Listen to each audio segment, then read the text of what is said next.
وبركاته. نحمده ونصلي على رسوله الكريم أما بعد.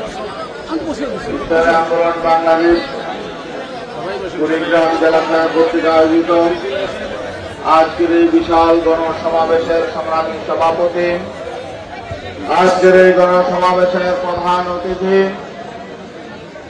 বাংলাদেশের ইসলামী তাহজিব ও তামাদ্দুন পুনর্জাগরণের অগ্রনায়ক, ইসলামী আন্দোলন বাংলাদেশের সংগ্রামী সিনিয়র নায়েবে আমির, জুলাই গণ অভ্যুত্থানের অন্যতম সিপাহ সালার মুফতি সৈয়দ মোহাম্মদ ফয়জুল করিম সাহিদের চরমনাই, মঞ্চে উপস্থিত বিশেষ অতিথি, ইসলামী আন্দোলন বাংলাদেশের